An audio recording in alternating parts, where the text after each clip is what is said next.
Welcome to the Resilient Retail Game Plan, a podcast for anyone wanting to start, grow or scale a profitable creative product business with me, Catherine Eardley.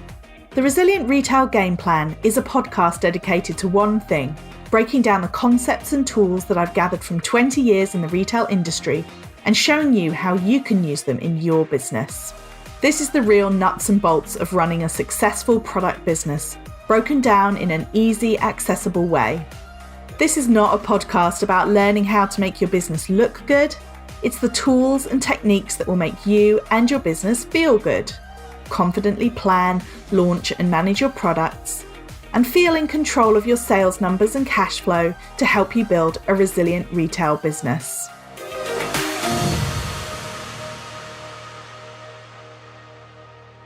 Hello there and welcome to episode number 12 of the Resilient Retail Game Plan. I'm so delighted that you've decided to join me. My name is Catherine Eardley and I'm your host, as well as the founder of the Resilient Retail Club. The Resilient Retail Club is my membership group for creative product businesses, and you can find out more at resilientretailclub.com. I'm really excited about this episode because I'm going to talk about a subject that's really dear to my heart, and that is about paying yourself from your product business. And this is something that I've talked about a lot in the past. And what really gave me the inspiration for this episode was that at the end of September, I put up a post on Instagram that said the 4 things that you need to pay yourself from your product business are to make enough money every time you make a sale, to have a sales plan, to keep your other costs under control, including your stock, and also to have a belief that paying yourself is essential. And I had such a fantastic response to this post. It was one of my most saved and shared Instagram posts ever, that I decided that actually it was time that I talked about this on the podcast. So back in 2019, I ran a survey of about 50 small product businesses. It was an anonymous survey, so I asked them some very detailed questions about their turnover and about how much it cost them to start their business. And I also asked them some questions about paying themselves. And lo and behold, over 75% of the people that I surveyed did not pay themselves at all from their product business. And I found that really fascinating. It's something that I've worked on with clients as well, one-to-one clients. And it's something that I feel really passionate about because ultimately we all start our own businesses because we want that freedom. We want the ability to be our own bosses. We want the ability to come up with our own schedules, to have flexibility in our lives. But in reality, if you're not paying yourself from your business, then how much flexibility and freedom do you really have?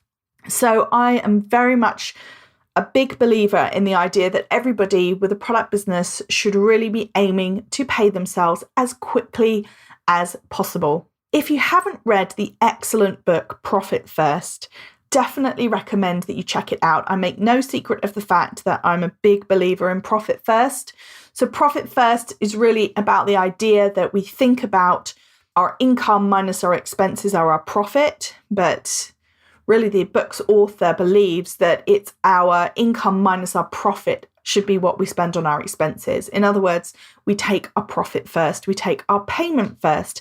And I use this principle in my own business. It transformed the way I looked at my business in terms of making sure that I was transferring money out to myself each week and making sure things like putting money aside for tax and putting money aside for basically a rainy day, I guess. And it really made me look at the expenses in my business in a different way. Of course, what makes it complicated for product businesses is that product businesses, as I've said several times before, have got a completely different cost base to a service-based business. So when you're thinking about something like Profit First, I believe that you absolutely should have that same intention that you're paying yourself. It may just be a little bit more complicated than it is for somebody like me who runs a service-based business. And so that's what I wanted this episode to be all about. The 4 steps that I mentioned, that you've got to make enough money every time you make a sale, have a sales plan, keep your costs under control, and have a belief that paying yourself is crucial. And I'm going to go through those and how it applies to product businesses. If you enjoy this episode, I would love to see you tag me on Instagram. It's always fantastic to see where you're listening.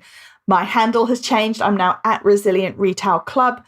So do go ahead and tag me, show me where you're watching. And also don't forget, shoot me a DM, tell me how you are finding paying yourself from your business. But before I dive in, I wanted to leave you with one final thought from Mike Michalowicz, who is the author of Profit First. And his point, which really I come back to time and time again, is he says that he asks people, why do you want to grow your business? And usually the answer is, well, I want to grow my business because I want to sell more. Then he'll say, why do you want to sell more? And they'll say, well, I want to sell more so I can make more money in the business. And he'll say, well, why do you want to make more money? And then they'll say, so I can pay myself more. And then he says, well, why not just pay yourself more now? So I think it's such a great eye-opener for this almost myth that growth is the only way forward, that, we should be constantly focusing on pushing for more and more and more top line revenue. Whereas actually what his point is that if you're not paying yourself, if you don't get into this habit now, it just means as the business gets bigger, then that number, hopefully that number that you pay yourself will go up. But unless you put these 4 principles into place now, as you grow, you just will have higher top line revenue and not necessarily a higher bottom line revenue. Another saying I really love that you've probably heard as well is that turnover is vanity, profit is sanity, and cash is reality. And I definitely think that's something that is worthwhile remembering, that when people talk about building 6-figure businesses, 7-figure businesses, they're talking about top line turnover. When we're talking about paying yourself from your business and having a profitable business, we're talking about profit.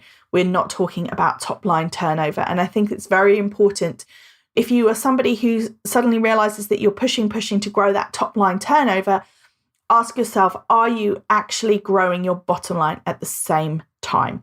Anyway, off my soapbox.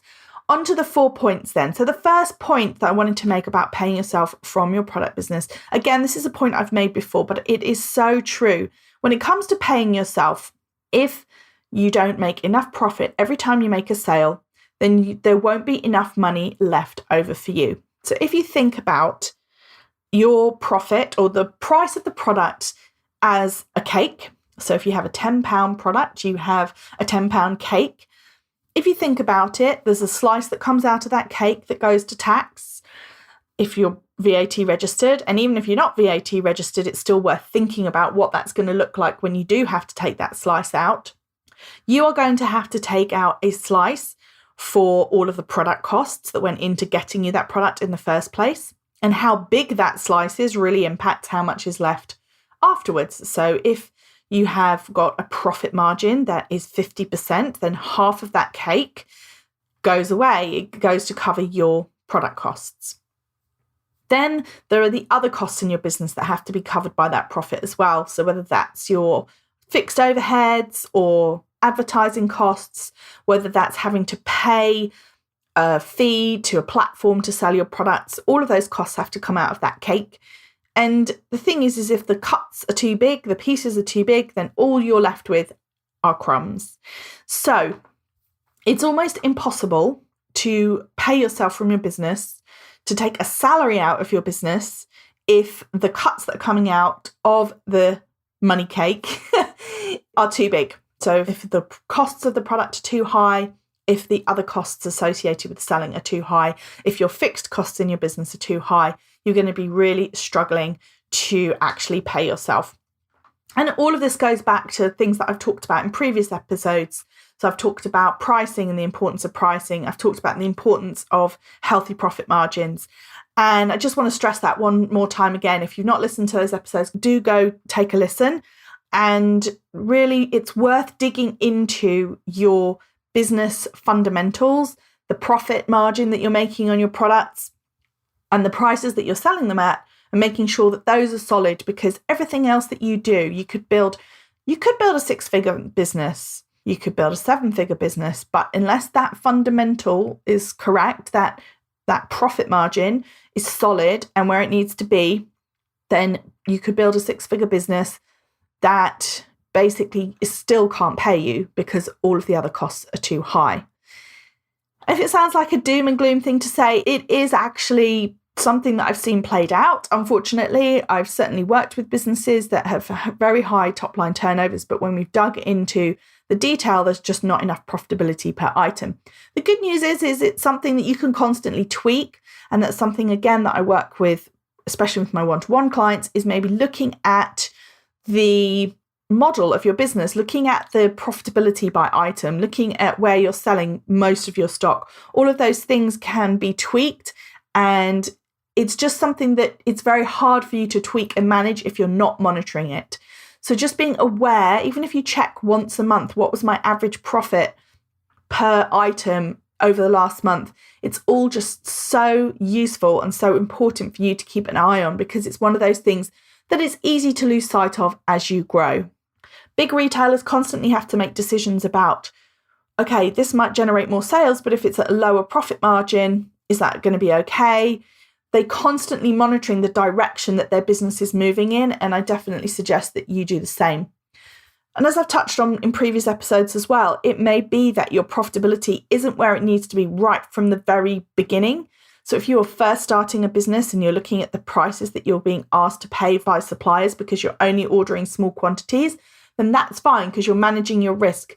But just bear in mind that as you grow, you want to be constantly looking for ways to tweak and improve that profitability so that there is enough money left over for you to actually pay yourself.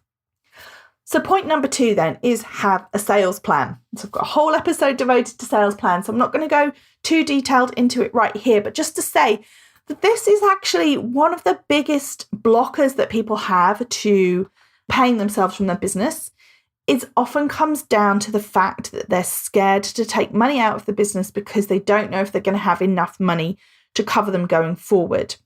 That is why a sales plan is necessary, because a sales plan will then become part of a cash flow forecast.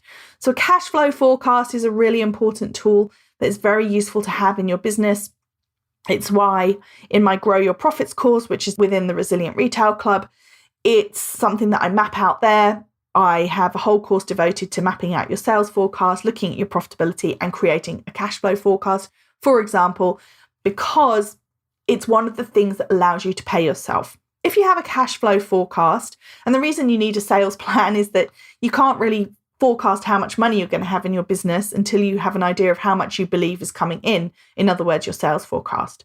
So you need your sales forecast to get your cash flow, and you need your cash flow forecast to understand how much money you can take out each week, because it is terrifying. If you don't have it mapped out in front of you, the fear is, well, if I take £100 out of the business this week, what happens if I need it next week and I have to pay it back in, or this kind of thing? But again, that's why having a cash flow forecast allows you to really map out, okay, I'm going to put in this amount of money each week, and I'm going to know that I can take it out of the business on a consistent basis. And that's going to help me feel more comfortable in paying myself. The third point then is you have to control your other costs, especially your stock. So again, cash flow forecast really helps with this. It really helps you understand how much money you're spending on stock compared to how much money you've got coming in. I've talked before about the dangers of having shiny new stock syndrome. So just basically always thinking, well, the next big stock purchase is going to be the one that really, really drives me forwards. It's always something that people who run creative product businesses get very excited about new stock. So that's obviously a downfall when you're trying to control your costs. But it's not just about stock, although to be honest, stock is the biggest cost in your business. And if you are struggling with paying yourself from your business, then I would definitely suggest that you go back and listen to the episode about stock management. And if you're in the club, then I definitely suggest that you take the time to work through the Grow Your Profits course, because that again covers profitability, sales forecasting, stock forecasting, and cash flow. So stock is the biggest cost, as I said. And what's sneaky about stock is it's the place where the money disappears to. And what I mean by that is that you will have other expenses in your business, of course, but I've seen people who have been so fixated on really controlling other costs in their business. It takes a lot for them to feel comfortable enough to pay for premises, for example, or they really struggle to pay other people to help them. So they end up doing lots and lots of things themselves, but yet they will keep buying stock in, and they'll again get fixated in this cycle where they have to keep buying the stock in order to drive the sales, or they feel like they have to keep buying and buying and buying and buying to fuel their growth without actually stopping to tot up how much stock they've got in the business and asking themselves if they've actually got a bit too much. Another really common situation is that someone will say to me, I know that I'm in profit, but I can't see the profit anywhere because it's all on my shelves or it's all in my warehouse. And that, again, is another phenomenon of not having control over your stock. So controlling your stock is really important. Controlling your other expenses as well, though. And I think that this is something that kind of comes down to, again, a little bit of push-pull of what I'll be talking about in the final point, which is about believing that it's important to pay yourself. So, for example, if you think about this notion of sort of endless growth, we think about pushing our businesses forward all the time, and we think about, right, we've got to go for the next big thing. Then somebody might decide, right, I'm going to pay to go to this trade show. Trade shows can be huge opportunities, but they can also be hugely expensive. But if you've not taken your salary out first, you may end up doing something like paying for an expensive, whatever it is, something expensive in your business because you're like, okay, I've got to keep growing, I've got to keep building, but actually not paying yourself. So be aware of the other expenses in your business. And again, having a cash flow forecast, being able to map it out can help you understand, can I afford this? And then it comes down to, maybe you can, but can you afford this at the expense of paying yourself? So think about the other expenses in your business. Think about, obviously, stock, as I mentioned, that is a big culprit. But then I do talk to people who are not paying themselves, but are simultaneously paying out large amounts of money for something in their business that they believe is going to move the business forward. And there's nothing wrong with that belief, except when you ask yourself, okay, well, that's something that I'm paying to move myself forward, but yeah, I'm doing that instead of paying myself. So what I'm trying to say in a roundabout way is sit down and go through the expenses in your business. And when you're looking to pay out some money for something big in the business, ask yourself, are you doing it at the detriment of paying yourself? Which brings me on to the final point. All of these things, having enough margin in your business in order to pay yourself is crucial. Without it, you can't pay yourself. Having a sales plan so you can get really confident that you can take money out of the business and create an effective cash flow plan that will help you manage your business, that is also really, really important. Controlling your costs so that not all of your money goes out of the business, that is crucial to paying yourself as well. But the final point, the belief that paying yourself is really, really important. If you don't have that, if you don't believe that paying yourself is important, then you're just not going to do it, because the business is always going to be hungry. The business is always going to require new stock, or you'll hear about an opportunity and you'll think, well, okay, maybe I can do it. But if you've meanwhile not been paying yourself, then you're chasing something without taking care of the most important person in the business. Now, it's often said that the most important person in the business is your customer, which is absolutely true. But then after your customer, the most important person in the business is you as the founder. And here's the thing. Most people get caught up in the excitement of starting a new business, and they understand that their revenue is not going to be high to start off with. And so they get to the point where they can rearrange things in their life or scrimp and save or manage to somehow make it work so that they can get by on very little or no income from the business. So that's how a lot of people start. It's a side hustle, or they save up over time so that they've got money to start this business. So founders start off very often not paying themselves because there really isn't much revenue coming in. But then what happens is, over time, the revenue grows, but then there's always a reason to not pay yourself. There's always something else that you could spend the money on that you think, well, okay, if I just spend that money on that, then I will be able to push the business forward and then grow it even more. So over time, not paying yourself, I should say, becomes a habit. You've managed to somehow cling on and hang on and make it work without paying yourself, but then over time, it just gets really, really tiring. There's so much excitement when you start a business, and there's so much excitement when you're growing a business. There's so much that keeps you carrying forward. But the truth is that there will come a point, and it might be a year in, or it might be 2 years in, or it might be 3 years in, where you just suddenly go, I put so much time and effort. And then you get that call or the rude email from a customer, and it's 10 o'clock at night, and you just think to yourself, why am I doing this? And I'm not even paying myself that much, or I'm not even paying myself at all. And why am I doing this to myself? And it will come, because I've had this conversation with so many people over the last 2.5, 3 years that I've been running my business, that they just get to a point where enough is enough. So if you're thinking to yourself, okay, well, I'm at the beginning and there really isn't that much money to pay myself with, still try, take a look at Profit First. It's an excellent book. As I said, I think it's a little trickier for product businesses because it doesn't really acknowledge the amount of money that you have to spend on things like stock. But nonetheless, what if you just started saying, okay, I'm going to take 2% of my sales each week and I'm going to buy myself a cup of coffee. If that's what you can do, then do it, but do it from the business and start getting yourself into this mindset that you don't work for your business works for you. And if it doesn't work for you, including not working for you financially, then it's something that you need to take a long, hard look at, because you can just keep going and keep going and keep going and telling yourself that, okay, well, once the business grows, I'll start paying myself. Whereas what if you just started paying yourself now, even if it's the smallest, tiniest little amount? Start doing it now so that you get into this sense of having a regular paycheck from the business. And as you grow, then start looking for ways that you can improve the percentage of your sales that goes straight to you. And that might be tweaking your profitability. That might be really giving you that impetus then to look at some of the other expenses in your business, to understand your stock, to seek to manage it better, to create that cash flow forecast so you can start paying yourself. Because paying yourself from your business is like a virtuous circle. So you pay yourself more, so you get excited about it, so you enjoy the rewards of paying yourself, and so you want to pay yourself some more, so you look at the ways that you can improve the profitability.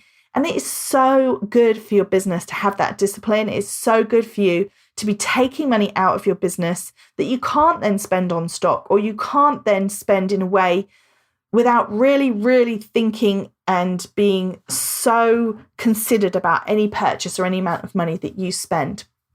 So if you're listening to this and you're paying yourself from your business, then that's fantastic. Are you paying yourself enough? Are you paying yourself above minimum wage? Are you paying other people in the business more than you're paying yourself? Have you sat down and looked at your profitability recently? Have you planned it out? Have you looked at ways that you can increase the amount that you're paying yourself? If you're not paying yourself at all, then can you start? Again, this is something that comes from Profit First, but think about it this way. If you can run your business on 100% of your sales being reinvested in, surely you can do it on 99% of your sales. So just take that 1% for yourself. So whatever you do today, think about a way that you can just look to pay yourself a little bit more from your business. I would love it if you would shoot me a DM on Instagram, tell me what you're going to do after this podcast, if any of this resonated with you. If you disagree with me and you want to tell me why you don't believe that you should be paying yourself from your business, then I'd love to hear that too. Always open for a conversation. If you've enjoyed this podcast, then do subscribe. I am now moving to a weekly podcast so you can have a fresh episode every week. Please also do take a minute to rate it and leave me a review. That helps me so much with getting the word out to other people about the podcast. But thank you again so much for listening. Do come see me on Instagram at Resilient Retail Club, and have a great day.